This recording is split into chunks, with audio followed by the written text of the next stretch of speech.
Welcome everyone to the Preschool Neuroscience Summit.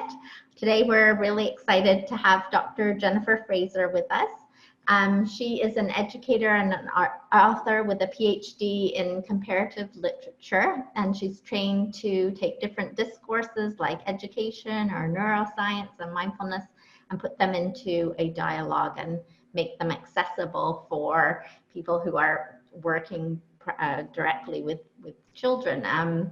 She also has a book, The Bullied Brain, What Scientists Know About Brain Scars and how to Heal Them. When is that coming out, Jennifer?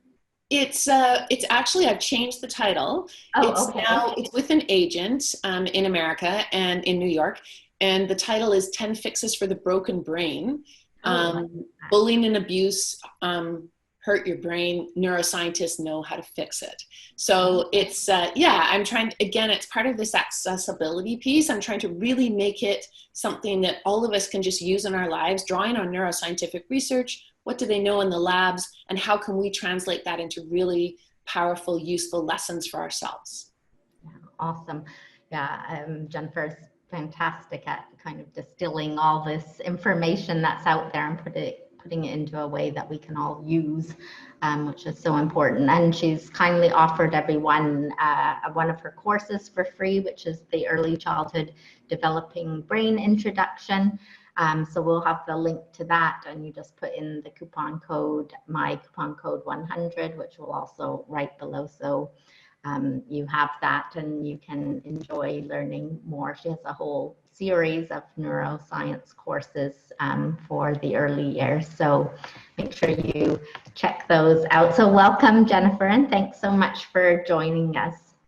Thanks so much for having me, Helen. I'm really happy to be part of your community. Great. So tell us about, so how did you get interested in neuroscience and education? Well, about 12 years ago, my second son was 8 years old, and he's now 20. So when he was 8 years old, he was in grade 3, and he was this, I had read to him, my husband had read to him, and when he was little, of course, and here he was in grade 3, and he was writing tests for the teacher on a children's book that they were reading. It was a chapter book, and the teacher called us in and said, I'm really concerned because Angus can read perfectly, like he reads out loud perfectly, but when he goes to write the test, he makes up all kinds of answers. It's like he's never read the book. So we had him tested by an educational psychologist, and the psychologist report came back saying, and I'm a teacher myself, so I was used to dealing with these types of experts. The report came back saying he was off the charts genius for verbal and auditory information, and he could not process visual information at all. So what would happen is he could read something out loud perfectly, and there was no memory retention. And in our present day 21st century school system, as we all know, if you can't retain visual information, it's a real roadblock to learning, to your career, to all kinds of things. So we didn't know what to do. I mean, that he had less than 1% chance ability to retain visual information. So that's beyond accommodation. He could have used all these different computer programs, but we really were interested in doing something a little bit different and really trying to address the issue because he was 8. And so we ended up putting him into Eton Aerosmith School, which had started where we live in the west coast of Canada. And I watched him for 4 years. So for me as an educator and as a mother, it was just a shock because he was doing all kinds of intensive learning that had to do with strengthening cognitive neural networks, essentially. So instead of looking at him as, oh, you can't do this, they were saying to him, oh, what's wrong here is you've got sort of a misfiring or the neural network it's blocked, it's not working, and we're going to work on fixing that, which is a very different way of thinking.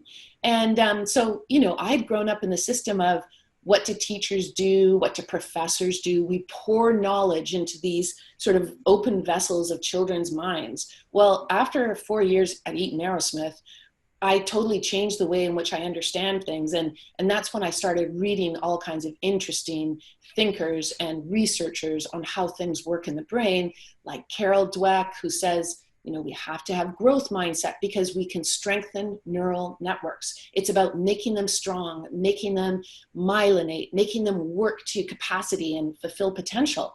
So it's a very different way of thinking. And Eaton Aerosmith School is so fascinating because Barbara Aerosmith herself, here she'd gone on to do a PhD, but she had all kinds of brain issues that were frustrating her in her life. Like, to make it very, very simple, she couldn't read the time. She couldn't read a clock. And so she developed exercises that not only rewired her brain, but then could be used with all kinds of children with ADHD or with dyslexia or dysgraphia, all these different things that frustrate children's learning. So to me, that was just the biggest, most exciting educational breakthrough. And then I've just never gone back. I've been reading research on neuroscience ever since.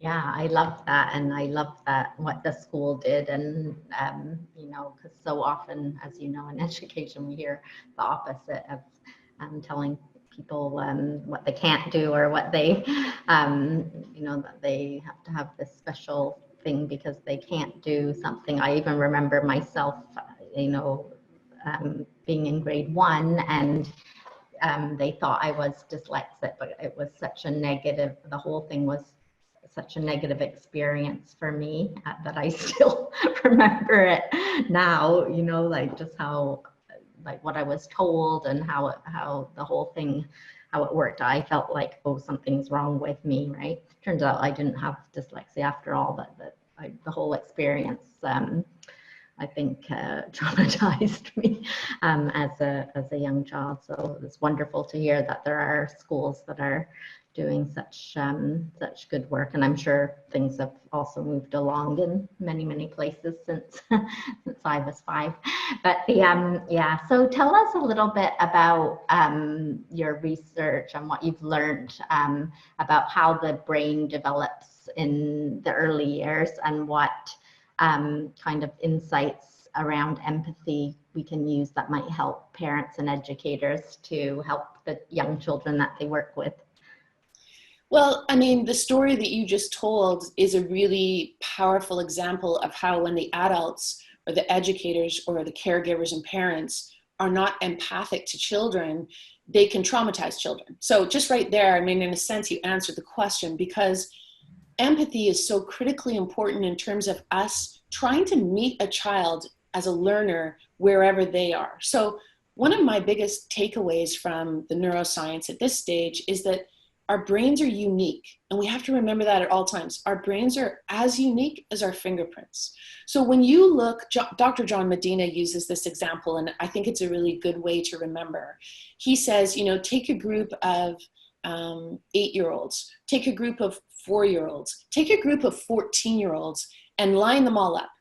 They look unbelievably different. They're all at different stages of growth and development.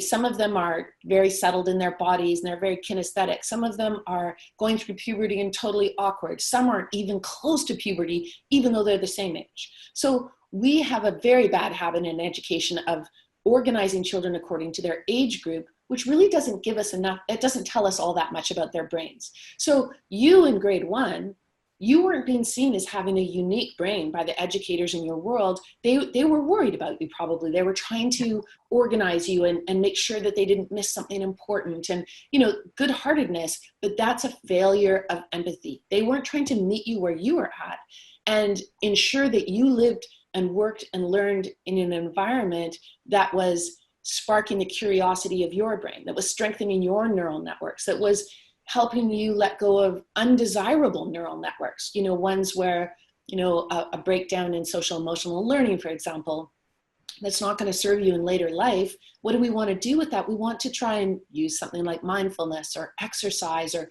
all these different things to lessen a neural network that's going to be a frustration for you down the road. They want to strengthen the neural network that allows you to feel confident and speak your mind and share your ideas. Maybe it doesn't fit the box of whatever the milestone is or, this prescribed curriculum. That's all irrelevant. It's really about each individual child, each individual unique brain learning to the best of its capacity with very informed educators taking notes, assessing, learning, giving ideas, adapting to the brain as it develops. So I think one of the most important points that is really useful for educators to remember at all times too, is that the brain learns by making mistakes. And yet we've all been trained, we've all grown up in school systems where if you make a mistake, it gets highlighted. You get the dreaded X. You get told very early on that if you make a mistake, you get time out. If you act out in some way that's natural to your brain, there's going to be shaming that comes. There's going to be isolation. You're going to be told that, you know, you've somehow embarrassed the people in your world, the people you love in a store because you've had a temper tantrum. All of that kind of messaging, really, that the sooner we stop that, I think the better. Little ones' brains just get they go into overdrive and override by emotions, and you know, the amygdala gets alerted and they feel threatened or they feel frustrated and they can't control their response. Again, that's a perfect time for mindfulness. That's an opportunity to really reinforce your attachment to them. No matter what they do, you're there for them, and you can be with them when they have these outbursts that they can't help because it's the brain making mistakes. You're right there creating a container for it. I mean, these are the sorts of things we want to start to do more and more, and try and let go of some of our own training, some of our own educational trauma that has made us believe that when a child makes a mistake, somehow that's unacceptable. That's really what we have to focus on. No, that's how the brain learns. Let's celebrate it. Yeah, really, really important points, Jennifer. And so, like we know, I mean, most early childhood teachers love children, and they're and most of them are amazing teachers as well and have the best interests of the kids, but we don't. I mean, I don't see very much training in early childhood teacher training programs around neuroscience. When you become a parent as well, there's no training for that. So just maybe tell us what some of the most important insights that you've seen or researched through your work that you think could be helpful for us to be aware of, besides obviously the ones that you've just mentioned around empathy. Well, if we go back to empathy, for example, and we use that as a starting place, and actually it's a really important point that you made. You talked about how in the education system, we're trained in a certain way. We usually are attracted to that role as early childhood educator because we love little children. But we do have to be mindful of our own training, our own traditional belief systems, because as we know, I mean, when I taught for 20 years, I taught, you know, senior kids, I taught at university and so on. But still, I realized that when I was working with my own child, my 8-year-old, I sort of sat back one day and I thought to myself, I'm in the business of education and I have never been taught anything about the brain. If I'm going to learn about the brain, I have to do it by myself, because that is not part of what teachers get, which is absolutely ridiculous. It would be like a heart doctor, you know, a cardiologist is trained to the highest level. They're going to do surgery, but they actually have never really looked at hearts. They don't know all that much about them. You know? I know, it's crazy, right? It's crazy. So one of the things, so empathy is super important. There's a lot of mistaken understanding, I think. I think that people believe, educators believe, we have to teach children empathy as if they're these kind of like little tiny cavemen who are just so, you know, outrageous, and they have these sort of aggressive behaviors. It's actually just the opposite.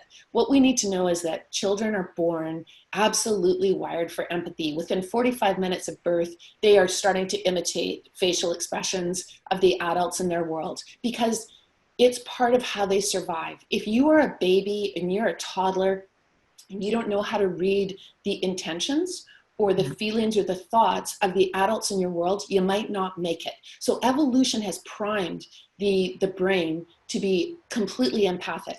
So us adults, when we hit points where we're like, oh, this child is behaving in a very unempathic way.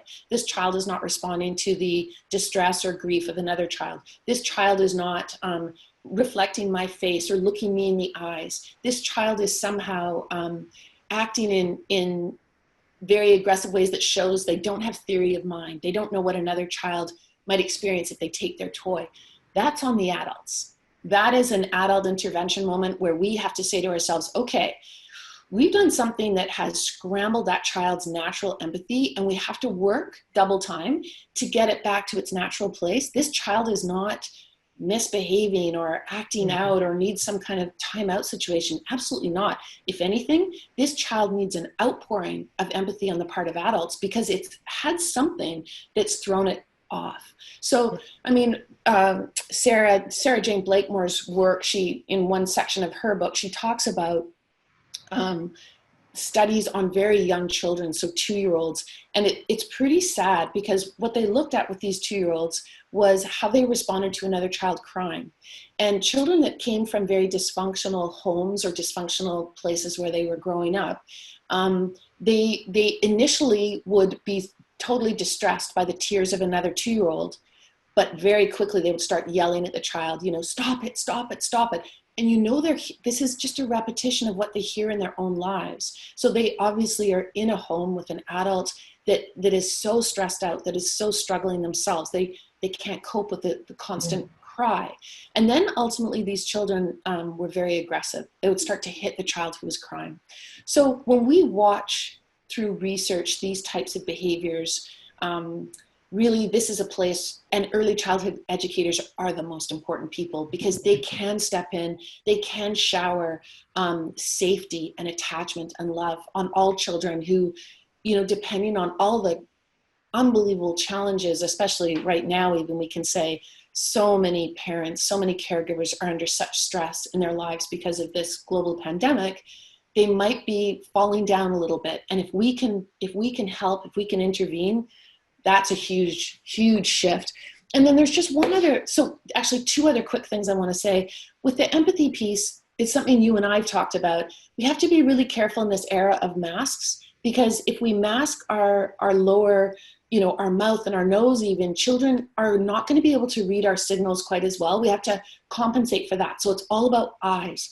And Dr. Helen Reese, her research shows that she's at Harvard, and she writes and works on empathy. She's a psychiatrist, and she shows that one of the best things we can do with reminding ourselves as educators is to look into children's eyes and note the color.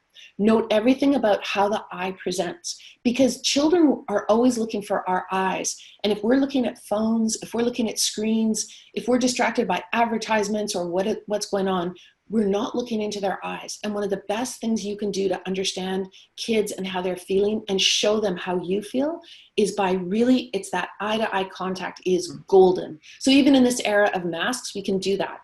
And then just one other really key takeaway, I think, for educators, because again, we've been raised in a system where we've been taught to believe that the brain and the body are somehow distinct entities, which is completely crazy. So, you know, I was raised in school, and I'm sure you were, and I know this continues on and is even worse in some places. Recess, for example, or break time or outdoor time is seen as, oh, the child gets a break from academics. They're not learning anything, that's for sure, but they get to run around because they're just these little animalistic selves, and that's good. They're going to burn off some energy. Then they're going to come back to the classroom, and they're going to once again do intellectual, academic, you know, advancing knowledge types of activities. Well, it's actually, when you look at the research, just the opposite.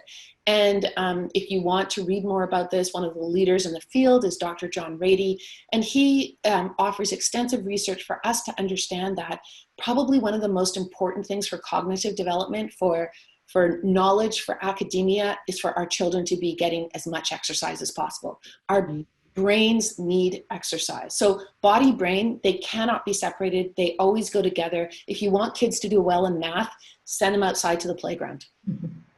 Yeah.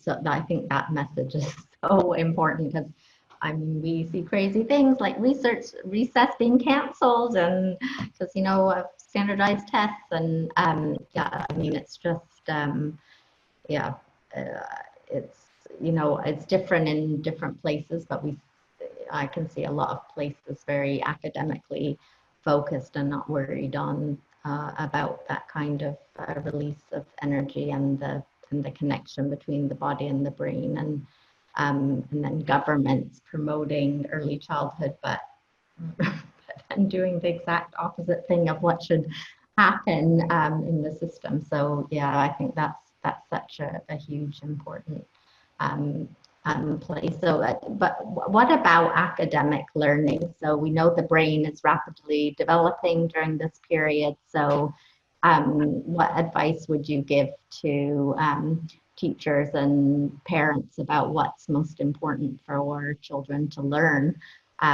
during this early years period? Well, the research is very clear, and it comes from all different sources, and it's extensive, and it's replicated, and it's peer reviewed. And the research is very, very clear that the brain's rapid development from 0 to 5, this incredible window of opportunity, this amazing capacity that children have to absorb information and knowledge, is best enhanced by adults simply creating environments in which children have opportunities to discover what their passions are, what their curiosity is, what their social emotional development might be. So it's one of the best people, or the most eloquent people on this, is Alison Gopnik, as I'm sure you know. She creates a very clear idea without you even reading her book. She calls it the Gardner model and the Carpenter model. The Carpenter model is best expressed by a standardized test. So we started out this interview by talking about how brains are unique. So if you have a very unique brain, you might not at all be able to be assessed at all by a standardized test. And you know, if we use standardized tests in the professional world, it would be laughable, because as we all know, there's certain people that best express themselves through speech, or they best express themselves by being a very empathic listener, or they are exceptional because they're so introverted and they can process vast amounts of knowledge and then put it into written form. They're highly creative. They are a critical thinker, a problem solver. A standardized test is a laughable thing. I'm sorry. It's just the fact that it still exists is, with what we know from neuroscience about brains, is just, it's ridiculous. So the best thing you can do for 0 to 5 is to create absolutely wonderful, stimulating environments that give children choices. Because the more they feel in control of their learning, the more they learn, the more they gravitate towards things that excite their brains. And they are, you know, if you just remember, a 1-year-old goes from being somebody who rolls around on their stomach within a year to being somebody who walks upright on their feet. That is evolution at the highest speed possible, right? So kids, when we allow them to have their intrinsic motivation, another thing we might do too is remind ourselves, I don't know about you, but it's really hard for me to learn languages. It takes forever. I have to work super hard at it. This is something, Helen, you and I have laughed about before, is how much we look at our kids and it bugs us that they absorb languages really easily. And those are teenagers. As we all know from the research, a small child, if we expose them to multiple languages, they will learn multiple languages without any sort of compromise to their native tongue. Multiple languages. And so the child's brain is motivated. It is miraculous. It can do things that the adult brain can only dream of. So really what we need to do is step back and be gardeners. We need to create amazing environments, you know, a series of stations in our home, a series of stations in our playrooms where children can play with water. They can do science. They can be looking at dirt and insects and plants. They can be reading books. They can be putting on costumes. And all you're doing really is enhancing their intellectual development by ensuring that they learn how to talk to one another, that you are there to reflect back to them how wonderful it is what they're learning, that you are a go-to person if they need any help. You're always consistently there for them, creating that attachment. This is all we need to do. You don't need to do any academics. Kids learn. The more you introduce them to fabulous things like language and books and stories and everything, the more they're going to learn. And that's really the most important role we adults have in little ones' lives. Let them guide you. Let them show you their unique brain and try and meet them at that place to enhance their intellectual capacity. Because the research shows kids that learn in 0 to 5 in those environments, and there's a lot of research and it's longitudinal. So they look at kids when they're 20, they look at them when they're 40. And the kids that go to those early childhood education programs, they are way more academically successful and professionally successful down the road. by having this type of early education experience. The kids that learn how to do math early, the kids that learn how to do language early, they'll look good on standardized tests because they've had knowledge put into their head that shows up on the test. Look at them in later life and you do not see those same gains at all. Yeah, it's so important. And as you said, like there's so much research around this, but yeah, we're still on a path to get. I know, you know, many fantastic early childhood centers that are just like you described, but then there's many also that maybe are not on the right path for various reasons. So hopefully we can be part of the champion team to change that and to help governments, I think, especially understand because that seems to be one of the roadblocks anyway. So, but thank you, Jennifer, so much for coming on and sharing all that great advice and the very practical tips for all of our viewers today. Make sure you check out Jennifer's website. She offers the free early years brain development course, which we have the details in her speaker bio. So you can sign up for that, and she has lots of other information and things on her website, as well as her books and different resources. So thanks again, Jennifer. Really appreciate it.